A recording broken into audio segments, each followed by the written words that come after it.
So, welcome to our Sustainability Committee meeting, Thursday, January 8th, 7:30 p.m. We are going to kick it off with a member roll call. Margaret, over to you.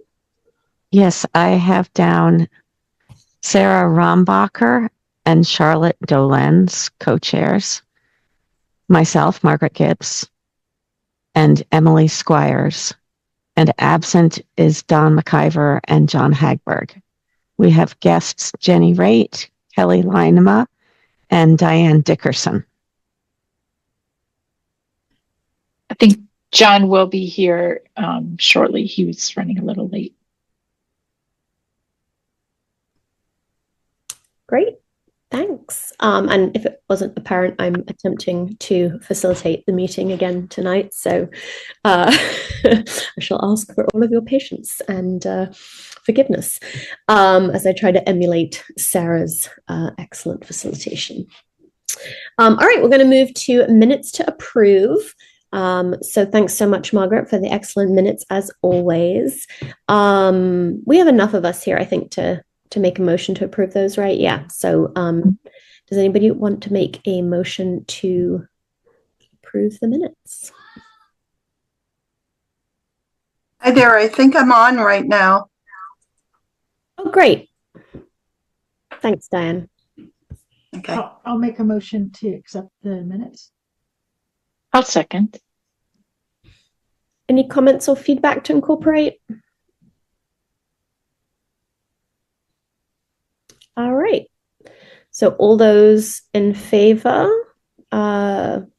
myself, yes. Sarah? Yes. Emily? Yes. Margaret? Yes. Fantastic. Moving swiftly along. Item number 3, public input.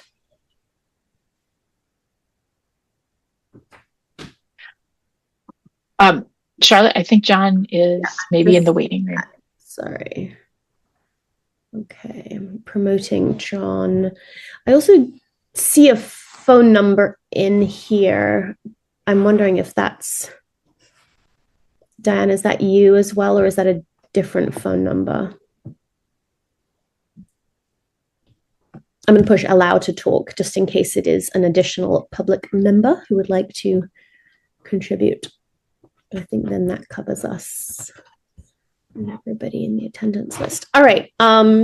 Sorry for the intermission and hi there, Margaret. 978-850-2528. That's Dickerson. Great, thanks, Diane. Right, we can move to public input. I don't see anybody else on the call other than our existing guests here. Last call, okay. All right, we can move then to our main item of the evening, which is the Climate Action Plan review. And thanks so much to Jenny and Kelly for joining us this evening. We've got 2 items here, which we're going to try to get through. One is the review of the survey results. Thanks for circulating those. And the second is the review of the draft priority actions and measures. So Jenny, I think I'll turn it over to you here, and we can have some sort of intro from you, and then we'll open it up for some discussion. Thank you. Okay, no problem. I think the survey results were distributed. I can certainly share them on the screen, or somebody else could share them on the screen. Either way is fine with me, and we can just kind of talk through it. I don't have any other sort of preamble of any kind right now. Lucky for you all. But I do want to, I was wondering actually if we could maybe reverse if I could talk actually about the schedule first, and it just felt a little more, just to kind of give that update, because that's kind of where we left off the last time I came to your meeting. Would it be okay if we take it out of order? I just might be helpful let's to see do that. I agree. It makes sense to tee up the timing first. Yeah.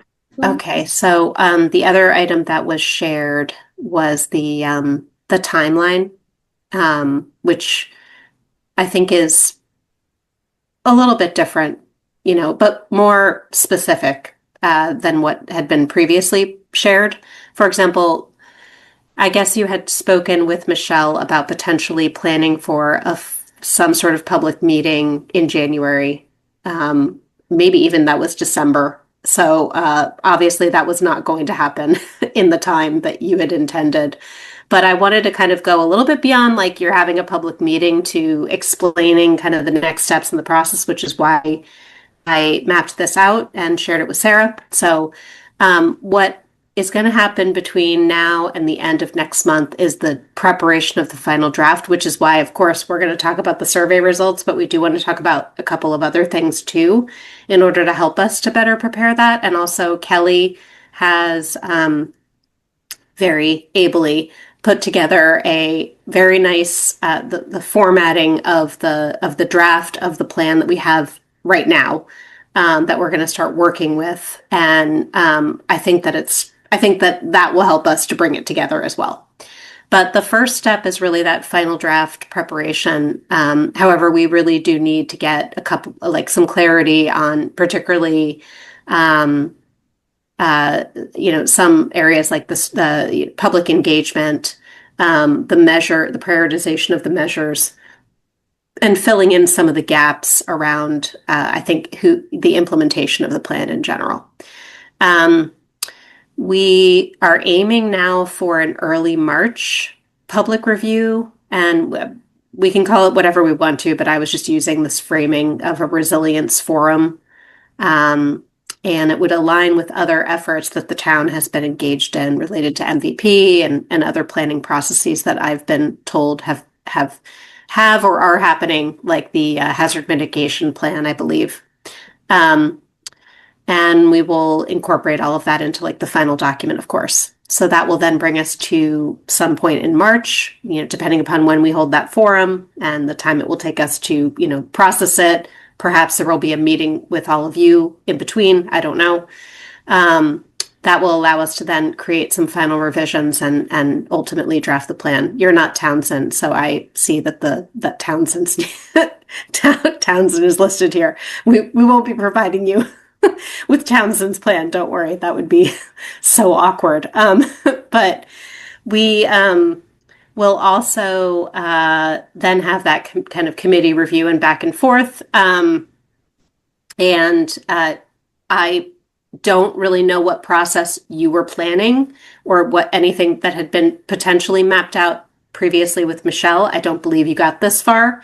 So maybe we could talk together about the steps that you need to take. And that also, it helps Kelly and I to understand, how this fits into other spring events, like say town meeting. We don't want to bombard people with meetings. So we want to plan thoughtfully there, but also if there's other bodies that have to review anything, I haven't been privy to that piece of the conversation either, but I would love to have a good sense, or at least a stronger sense of roughly when that might happen. So again, I've just put like an approximation here, late March through early April, with a goal that in April, at some point in April, we would gain, we would present to the select board and gain their endorsement. So this may or may not work within the range of other types of meetings that are going on, but this is roughly what we're thinking in terms of the timeline. Kelly, do you want to add anything to this piece of the conversation? Sorry, just trying to find my mute button. And no, I actually don't have anything to add. I think I'm just looking forward to your feedback on how the schedule works for you and how we can accommodate other things happening in the town. And I believe you've met Kelly previously because she was at your August forum when I was away. Is that right? Or most of you look familiar to me. So yes. Hi, I'm Kelly Lynham. I'm the Deputy Director at NEMCOG. Nice to meet those of you who I may not have met earlier. And good to see the rest of you again. So do you have any questions about this plan?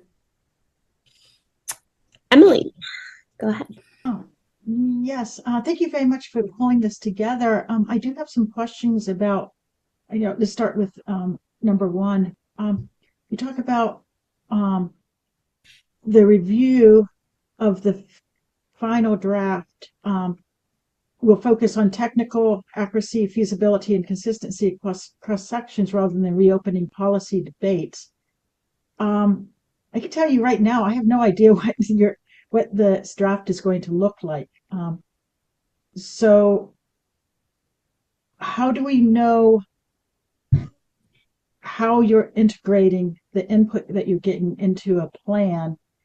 And I'm not sure if I'm ready to sign up for not having a big debate about what the total plan looks like, because I don't think we've had a debate about that, or even really, at least I don't really understand what the draft is going to look like. Okay. So Yeah. you could go over or give us examples of other ones that you've done and any templates that you're using. It would be helpful. So the plan is basically following those measures. And I'm going to just stop sharing this and share something different for a second, which is something that would be helpful to talk through, which is this list of actions. The plan is essentially following. The plan is an introduction, followed by your greenhouse gas inventory. And then it will follow basically every single one of these, I'm just going to call them pillars, which is, as seen on the screen, energy, buildings, transportation, waste, natural lands. And we will put together basically measures that would then be sort of the actions that would lead to actions that the town would take. I think what I was saying in terms of like not reopening debates is it seems that there had been conversations about these measures from obviously that started prior to August, and then they were discussed in August at the public meeting. I don't know how many other conversations took place either with the Sustainability Committee, but that would be helpful to understand with Michelle, so that we can, get a better sense and fill in the blanks on some of these other action measures. So that's kind of where, that's what I was talking about, is like not going back over, adding, changing an action, or it's not more than that. So I don't know what else I can tell you right now, but that is what I was thinking. So maybe if I can just add to Emily's point here, I think this is the first time I think any of us have seen any of this level of detail, or even just hearing that that's how the plan would be formatted. And certainly I'm sure there are many of these items which have been preceded by conversation and would be fairly uncontroversial, but I'm looking, I'm like, I've never seen this at all, or never seen this list of actions. So if it's implied in that first timeline piece that we're at January 8th, and that was like January through February, that maybe between now and let's say our next meeting, that we as a committee would have a chance to take a look at this, review it, and maybe kind of have a little bit more of that substantive conversation, put that to bed, and then move forward with points of consensus. But I would agree with Emily, like at this point, I'm not sure I'd say like, yep, we're all done, because I have never seen any of this before. When you had the August forum, and I don't have that readily available to me right as I'm talking to you. Kelly, you walked through and talked through the measures? No, it was organized around sector. So it was more of like a workshop or brainstorming session around what actions the town or community members could take around each one of these sectors. So we had boards for each sector, and then it was more of an idea generation, which is likely what led to this, because I know there was a whole memo that, that Michelle put together. So I wasn't aware that this hadn't been sent to the committee either. Yeah. Okay. Well, that is new. We didn't know that. That does change things. Now we know. But it is based on from those conversations, as well as I think there were focus groups. Is that hopefully accurate? Okay, good. I'm halfway there. So maybe This is what we were talking about. and I think maybe just again to echo Emily's point, like theoretically, someone could have put something on one of those boards Yeah. that, you know, one person out of town of 10,000 may have suggested, and we would probably want to kind of pressure test those concepts, at least as this group. But maybe if that timeline was just slightly adjusted to note that there would be this kind of internal digesting and feedback. Yeah. first. Okay. But I still think we could be on target for, you know, consolidation of those comments. You know, Okay. I don't imagine that would delay us too dramatically. I did have another question. Sorry to drop the mic. It does seem like a lot of work. And so Now I'm thinking it is. I didn't realize that. I just thought that other things had been shared with you. Sorry. but even talking about later and thinking about really genuinely having that kind of feedback and that engagement and the consensus generation amongst other departments within Littleton, and of course, you know, at the end, and we have Karen here with the select board, more certainly than a couple hours a month, you know, committee meetings that we have. So I would love maybe to hear from you, Jenny, and certainly Sarah, you can chime in on this one too, is just how do we envisage actually getting all of that done in terms of, you know, leading those engagements, reaching out, making sure we get the feedback, making sure we get the consensus, making the edits, making the changes, kind of formatting the plans. Like, yeah, it just, in my day job brain, I'm thinking, that's a decent amount of work. Well, what we would typically do is actually we would provide you with a document that you can circulate, and we would have like sort of a, you know, gain the comments from various entities or, you know, departments, et cetera, in your town, and you can provide that back to us. And we would use probably like a comment resolution matrix kind of system, so that we can better understand the types of comments that we're receiving, and then also show you how they've been resolved, or, you know, something that we might still have a question about. So just because you may have a large we were not intending to go to, you know, I had not heard until just now, going to other places potentially to meet with people, but maybe there's a way to kind of, the other approach could be that you circulate the document and you tell us, you know, these 3 other town entities, committees, bodies are really important, and they, you know, you should meet with them more formally, something to that effect. That might be another approach, but Sarah might have other ideas.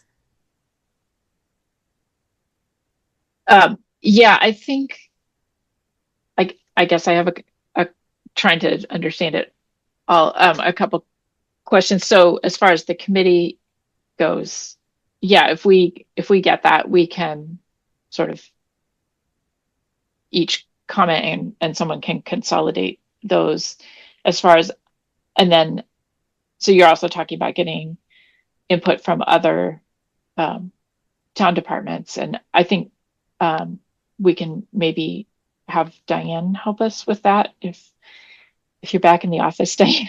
I'm not sure what you think about that.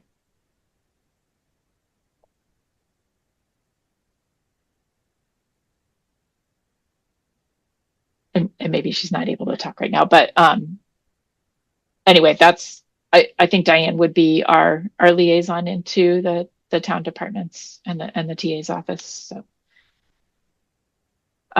but I don't know that we need to have a lot of meetings for it, but we can sort of disseminate, get comments and consolidate those so that it's not stretched out by trying to schedule meetings.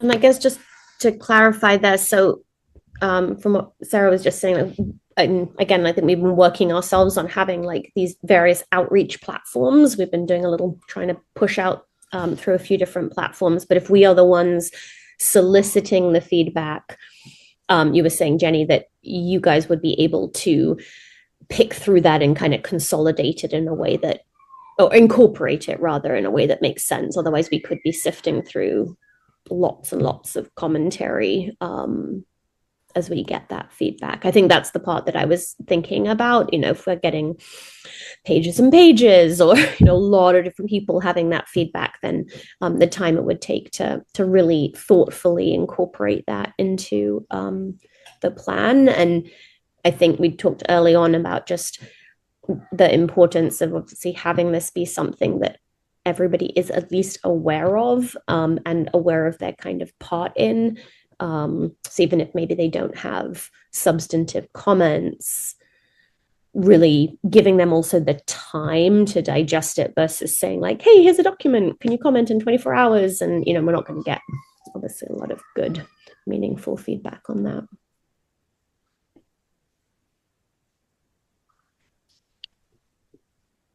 We just need to set the dates. I think that kind of goes back to what I was saying, is if there's, the sort of the end point is not April and it's some other date, then we would kind of work backwards from there in terms of the timing of and the availability of documents and when we would receive comments and how long we would need to, reconcile the comments.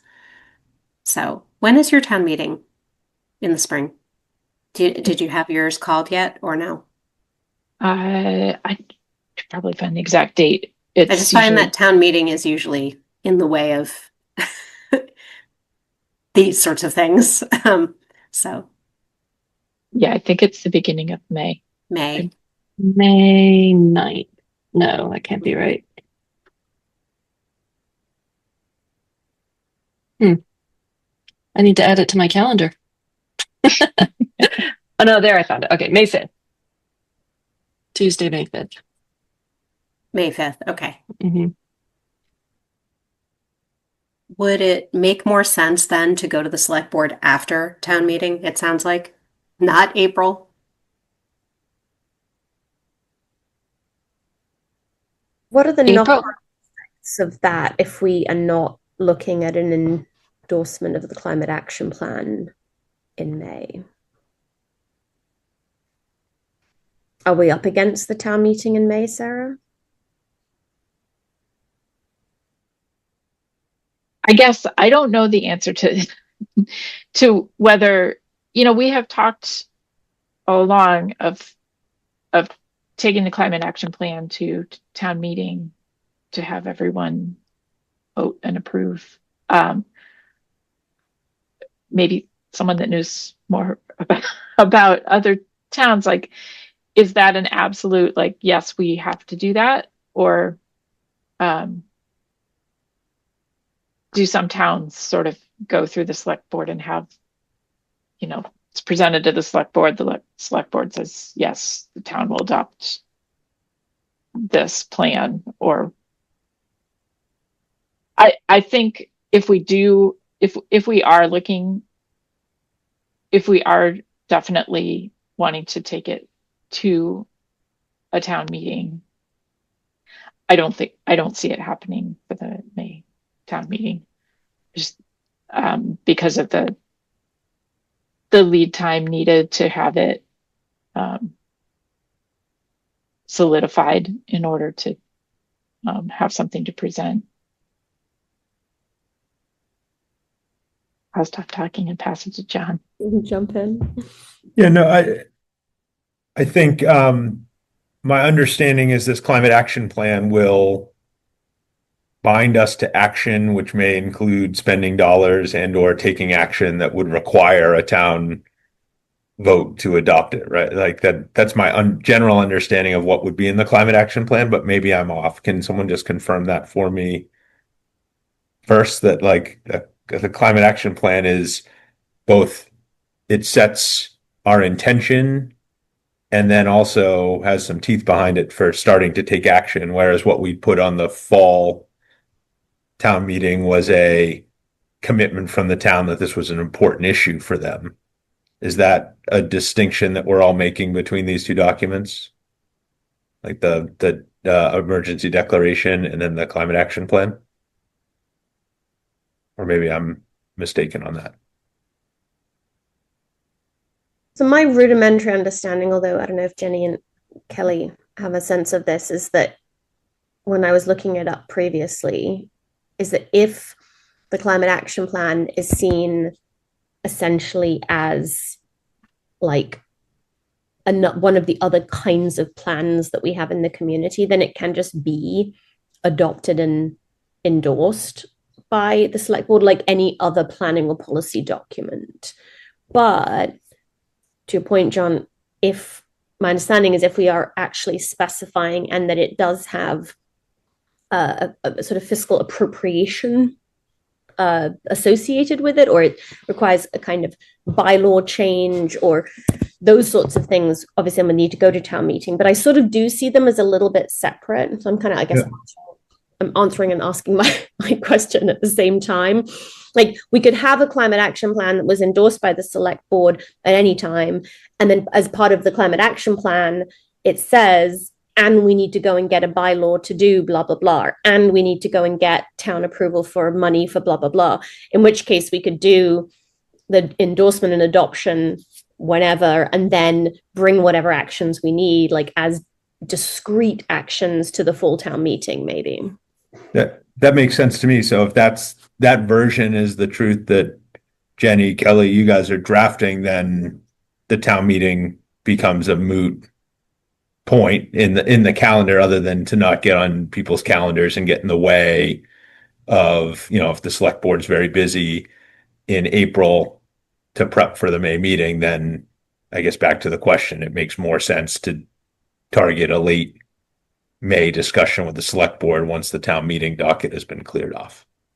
So sorry if that's where everyone else was. I just had to kind of talk it through to get myself to make sure we were all on the same page with what it was. And back to Emily, I think this goes to your point. Having not seen the document that Jenny and Kelly, you guys are envisioning drafting from whatever analysis we do, I continue to struggle to know which of those two versions it is. So it sounds like we're all aligned that it would be a climate action plan that is not about appropriate. It's about endorsing that we have a climate action plan, something that the select board could just take up in their meeting. That was the intention.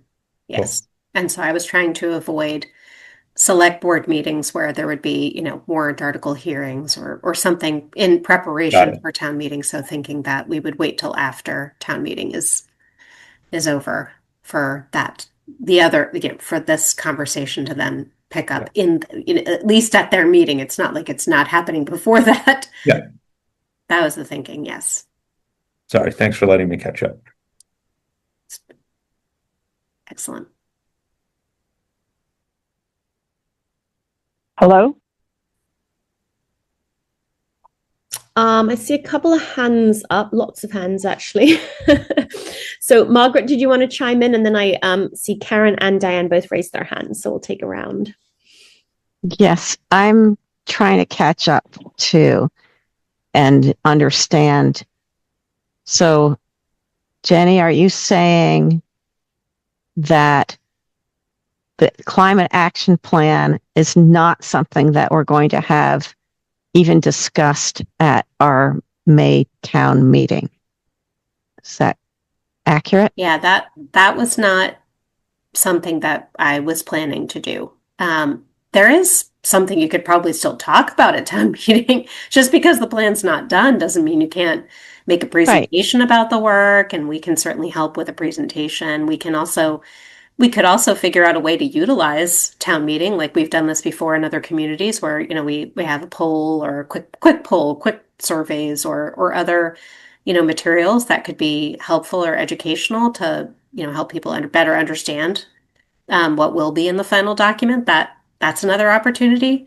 If we're going to have the resiliency forum in March, there would be that could be like a continuation if you wanted to, but we would still need to wrap everything up by the end of June regardless. But we weren't We weren't planning to make any other type of bring something to town meeting specifically. Okay, and then the cap itself, would that be something that we would get signed off by the select board, but not by the town after town meeting? It would just be the select board. I mean, that when you say not by the town, what do you mean? Right, like the town voted on, I can't remember what it was called earlier in October. And so now we would, the climate emergency declaration. And so now they would not vote on the cap. That would just be something that the select board would do. Sort of now that the select board knows that there is an emergency, then they can adopt this plan. Is that kind of the...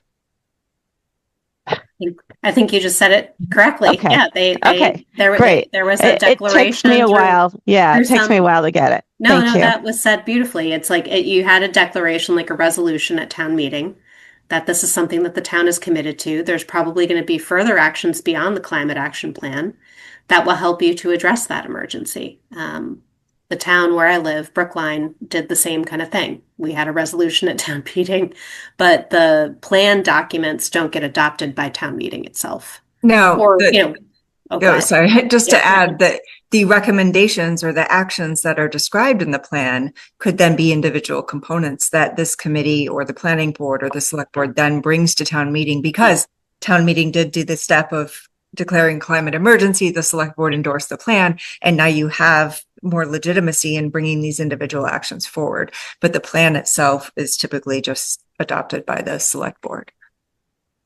I think also this is going to become clearer when we see those actions, because the way that it's worded, like recommend bylaws that blah, blah, blah, like, versus there is now a bylaw, Diane, you've had your hand up for a little while. Do you want to come off mute? Yes, please. Okay, am I off? Can you hear me? Yes, we can hear you. Thank you. Okay. Yes, I agree. I mean, this, I believe, would be a document like other documents we've had, like the, I'm trying to think, the document that was done was the master plan, like the master plan implementation committee. That went on for, I don't know, a couple of years, I think.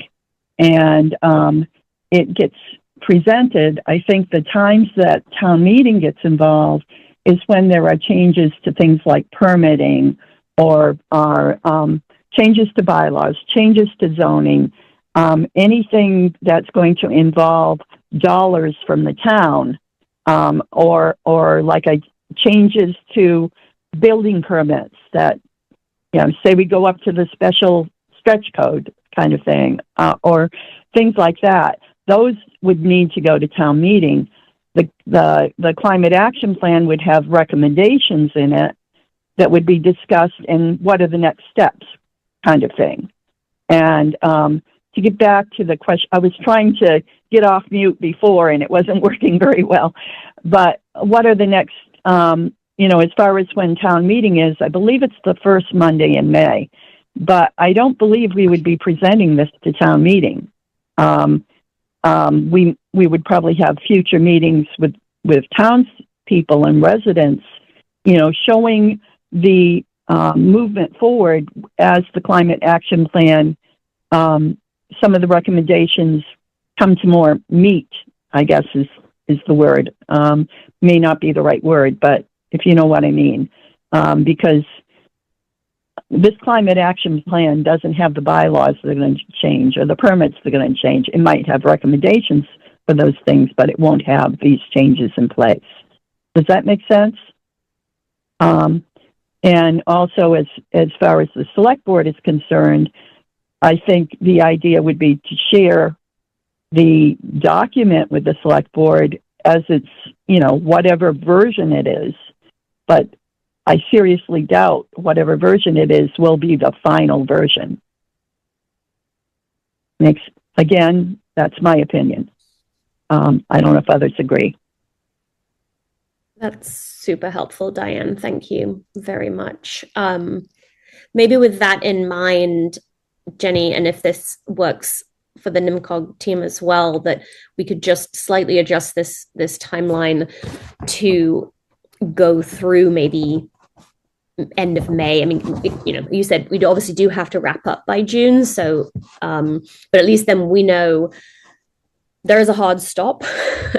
We've got to do this by June, but it kind of utilizes that time that we have. So if we say, yeah, exactly, that May is the goal for that, so that we do end up with all of our T's crossed and I's dotted by the time we come to the end of the NIMCOG support. Karen, I noticed you had your hand up earlier, but you don't anymore. Did you want to add anything? No, thank you. Okay. It's all overcome by events. Thanks. Okay, awesome. So it seems like, at least from the timeline perspective, I think we have a new and good direction. Sorry, Diane, did you want to say something else? I think I don't know. I'm trying. As far as endorsement by select board, I think we'll have to discuss what that really means. As to draft being endorsed, what versions being endorsed, we got to be careful that we don't end up messing with what they're doing in April and May, April in particular, to get ready for town meeting. So we will have to be careful not to take too much of that time. Is Karen online? Yes, she is. And I think we were targeting post-town meeting for select board engagement because of Okay. Yeah, I don't know, Karen, if you want Yeah. that works for you guys. Yeah, so I would just note that, the warrant closes at the end of March. So this Yeah. warrant will close March 23rd. And after that, assuming that there's not something hugely controversial that the select board is putting forth that's taking up all our time, I don't think it would be a problem for us to, take a look at anything that you want to present. Okay. Thanks, Karen. I didn't have those dates in front of me. Yep, no problem. Perfect. So Jenny, I think then in that case we have a fresh take on the timeline. Did you want to move to the survey results, or did you actually? It says on the agenda we're going to review some of those measures, but it might make sense to digest them first before we do so. But I'll defer to you here what you want to move to next. I think, yeah, let's move on to the survey results. Yeah, I think that makes more sense than what else I was thinking. So initially, now that we've had this conversation, which I greatly appreciate, by the way, I wish when we had met the last time, I should have asked that question, as if you had reviewed the measures and I didn't realize that you hadn't. So, worries, we got them now. We'll come back to that. I can share my screen, but it's just basically the same document that you received. As you're doing that, Diane and Karen, I see you still have your hands up. Are they old hands or new hands? I'll see. Okay, Karen's dropped off. All right, perfect. So yeah, Jenny, feel free to go ahead here. I mean, I guess it might just be easier, rather than me walking through this, is if there were, maybe not to look at the screen, but look at all of you. Were there, when you looked at the results, did anything stand out to you? Was there something, something particularly interesting that you want to think more about? Stuff like that would be helpful for us to understand. And also, Kelly, you. Yeah, that was what I shared, was also just like a basic version of things. Yeah, I would say that one other thing that we haven't done with these survey results, we haven't cross-tabulated anything. So if you wanted to see things, cross-tabulated by specific demographic questions, we're happy to isolate those, just so if you wanted to see the difference in how a certain demographic in town responded to a question, we're happy to slice and dice in whatever way is helpful to you. Fabulous. We will take a first round of questions and thoughts here, and then we can dig in. Sarah, I think you put your hand up first. I just threw it into Notebook LM to try to make some sense out of it. And the things that it was emphasizing, it said that there was that solar energy on municipal property, renewable energy programs, non-automotive infrastructure, so improving pedestrian and bicycle things, and local food systems were like the top things that people could agree on. And then there were some other things. It seemed to also that there were a lot of comments about being able to reach people, and lack of a newspaper was a common theme, especially among the older demographic. And it seemed like the respondents were, I forget the number, something like 60% over age 55. So, and no respondents under the age of 25. I mean, unfortunate, probably not terribly surprising, but I guess something to think about for future outreach. Yeah, I mean, I think that what Michelle had been trying to do was additional engagement that would help to bring in other voices. Surveys typically don't bring in, more. The people who answered the survey are exactly the people who answer that survey in other communities too, demographics wise. So that didn't surprise me, but I think what Michelle had been intending was, doing other types of engagement. I think there was something with like at the bandstand, or there were other events that were happening where she was trying to engage people. But I think it is challenging to reach different populations. So definitely bookmark that one. Diane, did you want to jump in with some comments? Yeah, I was going to mention one thing about the over 55 was, I think one of the things was the survey went out with the senior broadcaster. And so that's where a lot of the people got it. It also went out with the newsletter, but we don't know how many people, really clicked on it from the newsletter. And so I don't know about that. One of the things that I had looked at was some of the comments. And, I've just got back from New Zealand and Australia, so I haven't gone through all of this, but as far as some of the comments were concerned, there were a number that indicated to me that people weren't aware of some of what's being done already. There seemed to be a lot of comments like that. I think there was one comment about shuttle service and not knowing about anything other than the Elder and Human Services van, which is essentially true now because the Crosstown Connect isn't running right now. But I do know that I talked to Tony on Tuesday, and there are conversations starting up along those lines, hoping to get it going again. But it's not clear how far that will go. I know planning board was, not planning board, but planning director was starting to talk about some of that, and Tony was involved. But I don't know. I don't know how far along that's going to be, or even if the first meeting has occurred yet. As far as things like the solar and solar canopies, I had started up a request for some proposals before I left on vacation, hoping that maybe we could find out something about solar canopies in different locations. I haven't got the proposals yet, but I have been told they're extremely, extremely expensive, and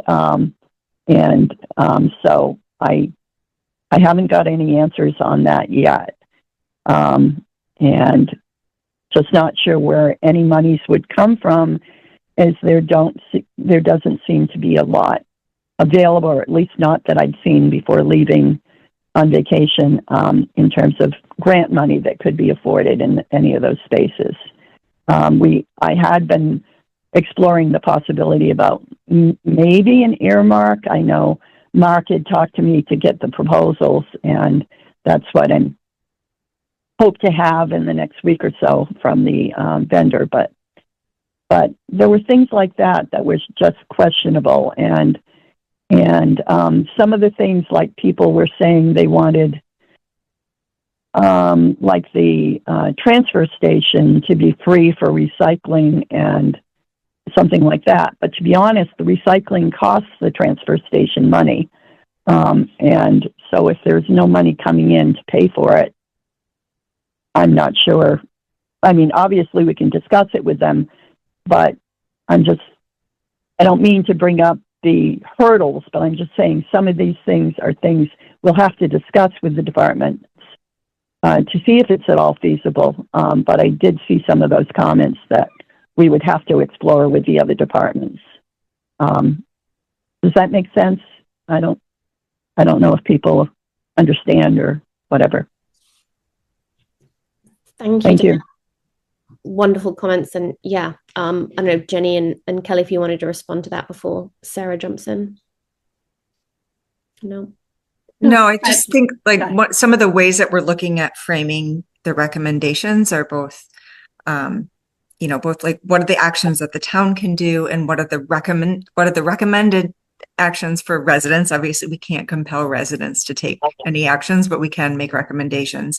But then also looking at what are the, who benefits from this action and who might experience barriers to this action. So we're making sure that we understand, if there's, certain things do cost more money. And so there's certain populations that are going to have a more difficult time, adopting certain actions. So what are there ways that we can overcome those barriers? And I think, even thinking about, the cost of recycling or the cost of recycling to the town, like kind of digging into a little bit of that, which is going to be a part of looking at how we make those recommendations. And I think the other thing it might be a little bit of a struggle, because when you look at where the greatest amount of greenhouse gas emissions originates from compared to like the actions that people want to take, they're not really getting at those big, the buildings and the transportation. So we're going to have to strike it. And that's where I think public engagement is important, but we also need to balance it with recommendations that are going to have a bigger impact on greenhouse gas emission reduction. So, the surveys are very important. The public input's really important, and it helps us to temper the recommendations and understand what's really going to work for the town or not. But I think these are all considerations we need to look at. Thanks. Sarah, you wanted to jump in? Yeah, I guess I just wanted to sort of second all that in reading through, it did strike me that this, as much as like providing input into prioritization, I thought it was actually even more useful in informing us on what we can educate the public on and do outreach about. So that was, I forgot about that. That was a big impression of like, yes, these are things that we can kind of do some education on. I think, Sarah, similarly, when I was looking at it, it sort of gave a very clear, very near-term sense to me of just something like we can take on, which is awareness raising and answering some of those easy to answer questions, right? And I was also sort of worrying about how we might do that. I actually got Connor Reardon is going to be on the podcast in February to talk about all of the Littleton Electric Light offerings. So tune into the podcast.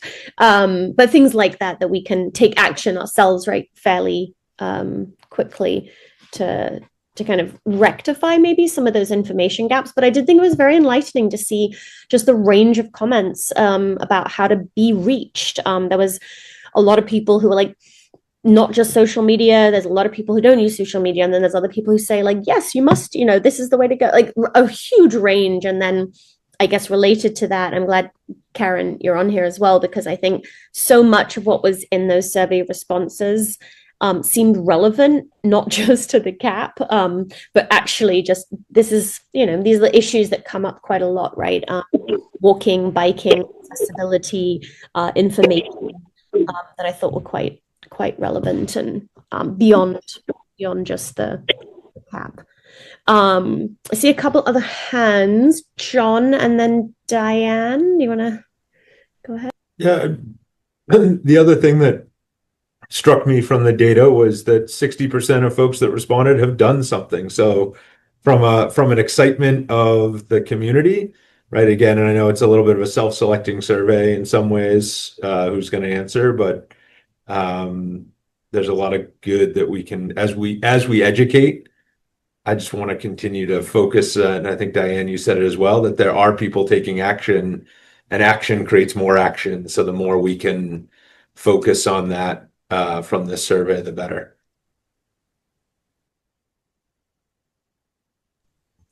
Love it. Definitely educate and celebrate. Diane?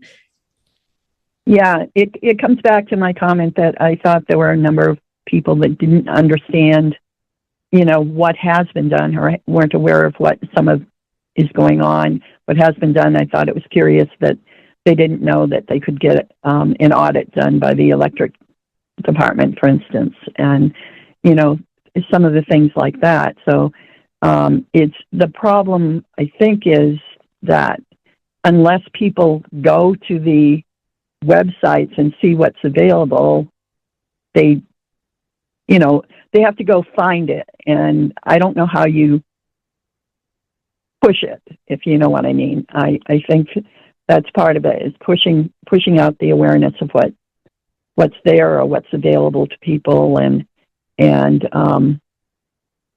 along those lines. Anyway, that's what I was thinking. Maybe along those lines, Jenny and Kelly, have you seen climate action plans, or maybe it's already in the measures that actually emphasize communication? Like one of the plans or the action measures is to communicate the measures. It's a little meta, but because it seems like that would be a huge part of getting uptake. Yeah, I mean, that would be kind of like a separate piece of like how you're going to communicate the plan, how you're going to maintain, those communications over time, like whether it's posting it on the website or through other mechanisms to reach people. Obviously, now you have some new ideas about how people do receive or get information in the community. So you could include that in the plan, of course. You could also include in the plan that there will be regular updates to the plan. There could be like there could be a scorecard, where you're reporting back to the town about how you've met specific metrics. You could, there's a lot of ways that you can kind of, I would call that more like tracking progress, but it could also relate to, you could track progress and how well you're communicating with the community, like by way of how many people, are participating or engaging, or there's, some other measurable impact. Right. Like uptake of some of these, for example. Yeah. Maybe we can do a last round here if anybody has any other thoughts, comments, questions about the survey results, or Jenny and Kelly, if there was anything else you wanted to add about them. I felt like that because the demographics were sort of so heavily weighted in certain directions that I don't know that I felt as compelled to kind of chop and splice it. But if you do that and you see that there are some compelling differences, I think that would be interesting. I would have loved to get obviously more of a range of demographic responses, but maybe that's for us to note for future input. But yeah, anybody else have any other thoughts or questions?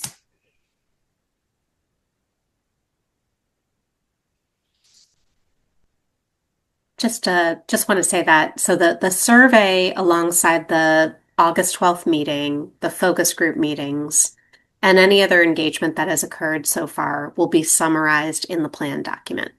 That's what we will typically do. And I was just looking back at the August 12th meeting just to kind of catch myself back up since I wasn't there. And you did do the gallery walk exercise where you looked at, the different measures in different categories. That's what I was talking about. That's what's going into the plan itself. So, and at the gallery, during the gallery walk, it looks like, just looking at the reviewing the meeting summary that Michelle provided, it looks like you had come up with like 2 priorities in each one of those sort of areas, like buildings, transportation, etc. Just again, I'm just looking at what was discussed. That's what I'm talking. That's what migrated into that spreadsheet that I shared. So even you hadn't seen the spreadsheet, but you have in different formats discussed these things before. So hopefully it won't be completely brand new. I guess is where I was going with that, is that a lot of the stuff that you'll see is going to be things that you either had previously discussed or you had input on it through these different processes that I've just mentioned. Or during your meetings. So like, for example, at the last meeting, I heard about, the high school having specific types of engagement, I think was something that came up, but I didn't see that in any other document, or it wasn't shared in August at the meeting. And the schools have an energy manager, for example. Hopefully I'm not making that up, but that there's there's other things that are going on that hadn't been shared, but that's the kind of thing that's going to come together in the final plan document. Okay. Yeah, and I think I maybe don't want to speak for everybody, but I think we were also at that forum. There were obviously the things that were written on the whiteboards, and people put the public, everybody, including ourselves, actually put the little stickies on. There was also a lot of post-it notes that were added. And so, I think certainly we're familiar. But then we also had a lot of conversation about like big trees, So it's sort of the conversation, obviously, in those forums veers in certain directions, and I'm sure there were certain other pieces that maybe didn't get as much airtime. Well, and that's because one of the pillar areas is natural lands, and then another one is waste. So there's buildings, transportation, natural lands, waste. So that's why those different conversations were coming up. I think just given the people in the room, there were certain trends to lean towards discussion on certain things versus others. And, I think normal, right? People kind of want to maybe more feedback on the things perhaps they're most familiar with. But that makes sense. Diane, did you want to chime in? Yeah, I just wanted to mention one thing. I do know Michelle and I did meet with I'd introduced her to the energy manager at the school, and she did get a bunch of data from him, as well as I also sent her a bunch of data on the waste management things as well. So I believe she has that data somewhere. Just so you know, Jenny. I don't doubt it. I'm sure it's there in the folder. She did have everything. Yeah. Okay. So, yeah. Okay. Thank you. Mm-hmm. Great. Well, I think this has seems like it's been a productive discussion. Thank you so much, Jenny and Kelly, for helping us walk through this. Was there anything else that you want to cover? Or Sarah, if you want to add on the climate action plan, agenda item 4 before we move on.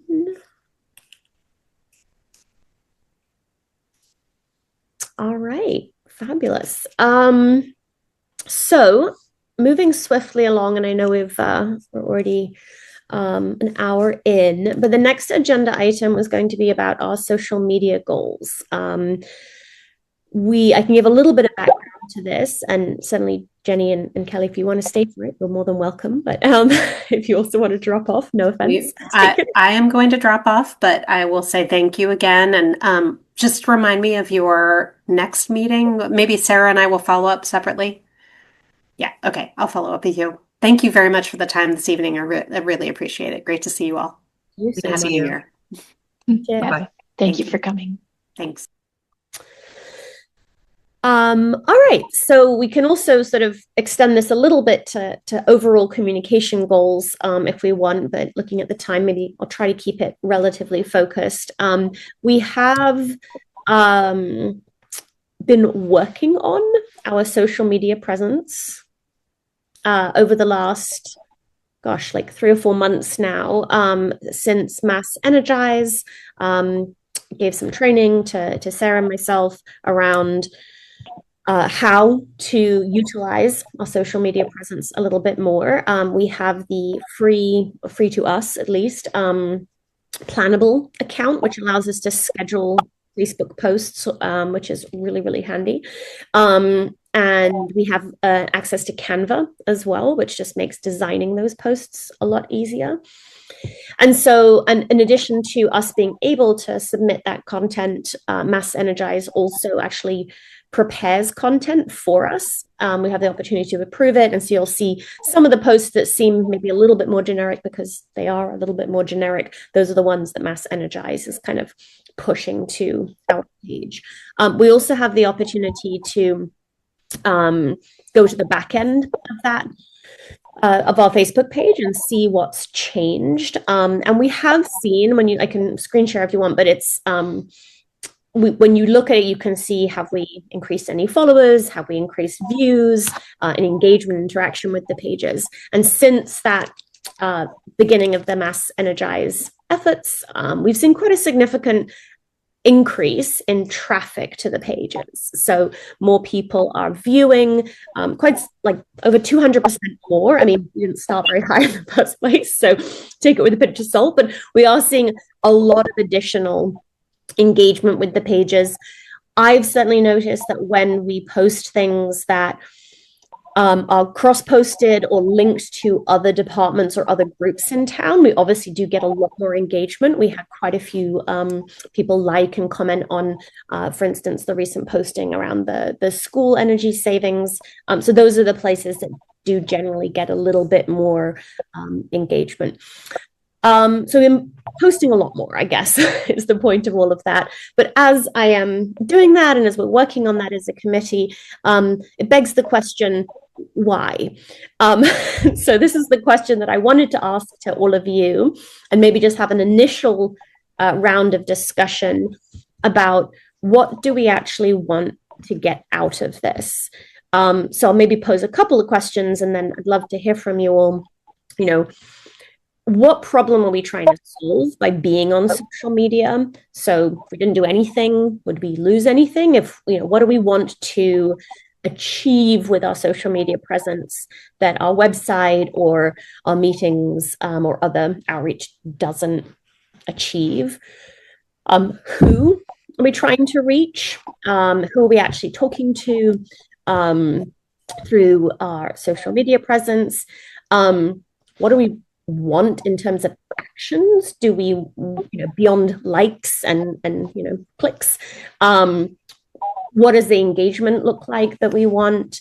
And also just how do we know if it's working? I mean, we have, obviously we can know whether traffic is coming to the pages or not, but how do we know whether our social media presence is actually enhancing our mission?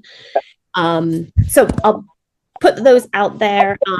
Feel free to offer any thoughts now if you'd like, but also food for thought going forward, because I would like us to be able to put the right sized amount of effort into social media versus, obviously we have a new version of the website which will also be launched. Mass Energize is updated to WordPress, so there's going to be a few different functions there. Yeah, I'll stop there and see what you guys have to say. Thanks.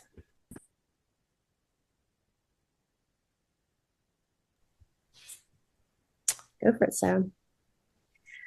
I thought of things as you were saying, and I was trying to capture them. So I think that education and awareness is probably, in my mind, the top goal, is just to let people know. As we saw in the survey, there are a lot of things that exist that people don't know about. and maybe even we would get more engagement of people coming to our meetings or any events that we have. Education and awareness, I think, would be my top goal. And Sarah, sorry if I can just push you on that one bit further. So education and awareness that leads to people taking actions that we want them to take, or awareness so that they know what's happening. I mean, like, what's the, in your mind, what's the end goal of that? Being educated and aware leads to? Well, I think there's two things. I guess awareness of opportunities so that they can take advantage of them, like rebates from LELD or energy audits or things like that. And education as far as like maybe helping them to understand maybe some more. There were a range of attitudes in the survey, and not all, I think, are necessarily fact-based. There's a lot of emotion involved, and so maybe we can help with having some awareness of, or just information sharing so Gotcha. that people can be more informed. Thank you. That's super helpful. Yeah, John. Yeah, I think pretty similar. It's education. To me, it's about and what you said about cross-posting and just making folks aware of what's available does a couple things. It removes friction for them to take action, and then it plants a seed. And so I think that's the second piece that, if we were having this discussion maybe before our earlier discussion, it would have been planting seeds and building advocates for the climate action plan going into the town meeting. If that's not, that doesn't mean we don't need to keep planting seeds. And so, take the post of the energy savings at the school, like that may just be the right thing that hits at the right time for somebody to think about, oh, maybe I could do that at home. Or, oh, I'm having a discussion with the planning committee. Maybe I could think about, are we doing that for 550 King Street? So I think my sense of social media marketing overall, what I understand from the very, very little I understand, is it's all just about creating awareness for when an action needs to happen, and you don't necessarily know when those things are. And so I'm not sure, to your last question about outcomes, how well I could define a specific outcome that any post will deliver, but it's the totality of the connections that the posts create and the information in them, that if it nudges a few folks in the right direction, then that's the right thing to do. And I think your question of how much do we put into that, and how much of your time's going into that, or how much of the committee's time can go into that, should be balanced with that in mind. We don't have a major push right now, so it's like, let's keep the awareness going and then ramp it up when we really need it. Mm-hmm. Is the way I would think about it, is the way I think about social media in general and where we're at this moment. Okay.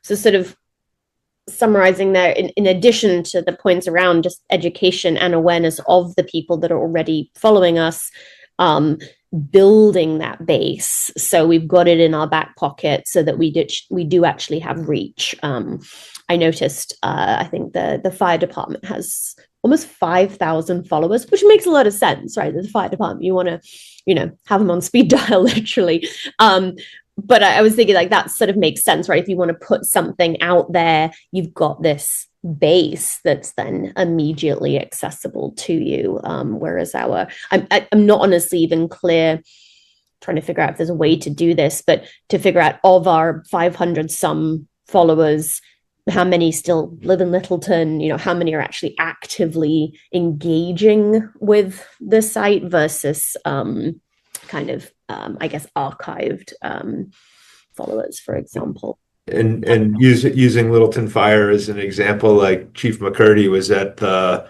first climate action plan meeting we did, and we were having a conversation about how both from a performance standpoint and from a sustainability standpoint, they're looking to replace a lot of their small engines, small gas engines with electric powered tools, both because it is better for the environment and it's become cost effective for the town, and they deliver the needed performance. Like, they don't have chainsaw engines that don't start when they need to get the tree off the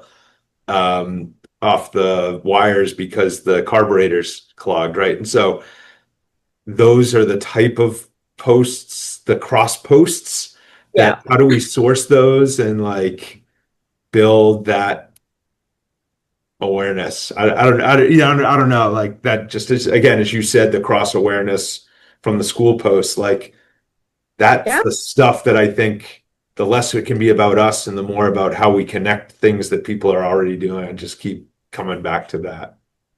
Got it. No, it's a great example. Thanks, John. I think I'll reach out to them and see if they're willing for us. I've been just, sorry, Emily, I'll call on you a second, but I think that's one of the things I've been trying to do is sort of obviously ask permission input from all the school, and then I think we have one coming up about the Shattuck Center and then one coming up about the library, so that we can post about their energy saving efforts, and we can do that routinely and then connect with them as well. So I like that point about being a connector and have that as one of our goals. Yeah, Emily, go ahead. Yeah, I'm sorry. I'm just probably when I first put my hand up, we had not really talked about as much, but when I think about social media, I think of networking. It's the connection, and how do you get that going so you have the cross-fertilization of inputs and comments, and sending links on or comments on to others, so come in with it, pulling together a network. So I think when we think about our social media presence, we should be thinking about that, and networking with other parts of the town is outstanding.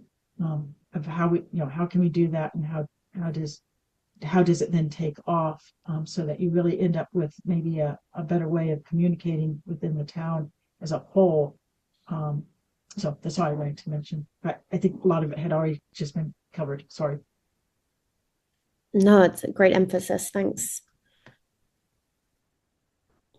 Any other thoughts on purpose, audience, goals?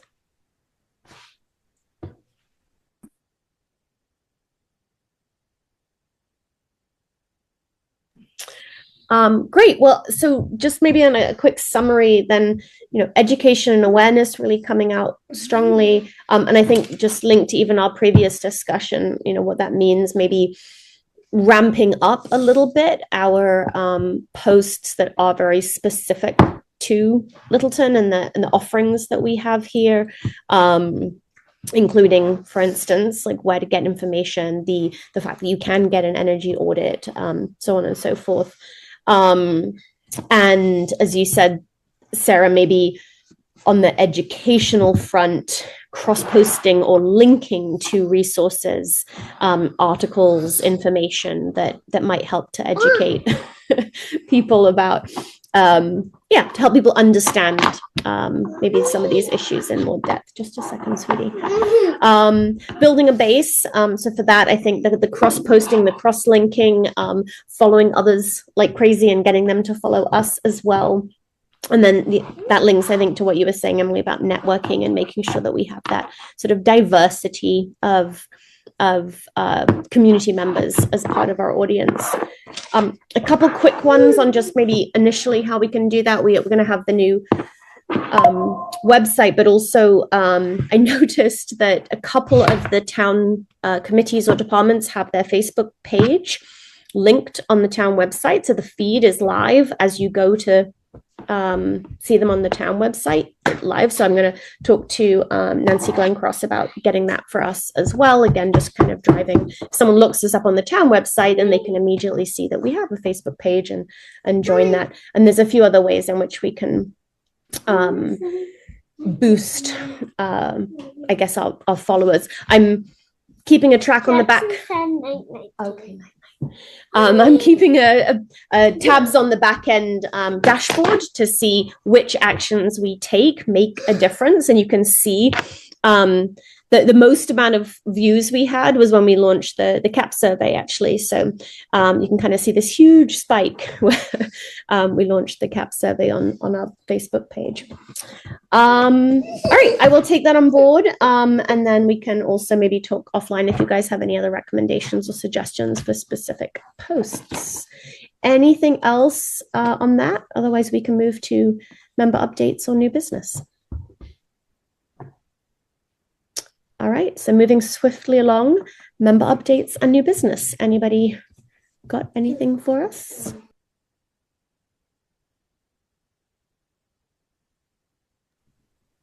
Nothing here. I just want to, sorry. I just want to thank you, Charlotte, for all you're doing, not only with the webpage, but with the podcasts. And I know that you're a very busy person, and I appreciate it. And I hope that your kids will also appreciate it more someday. Thank you, Margaret. They're like literally hovering here in the background. They should be in bed. Well, and also big thanks then to Karen for having the podcast. I think it's really proven to be a wonderful outlet for some of these conversations. So really appreciate that, Karen. All right, well then in that case, scoot these guys off camera, we can have a motion to adjourn. I had one quick thing. I was just going to mention that the Mass Energize community meeting is on Monday. And if anyone wants to attend that, I think I can attend, but definitely useful to go to if anyone else can.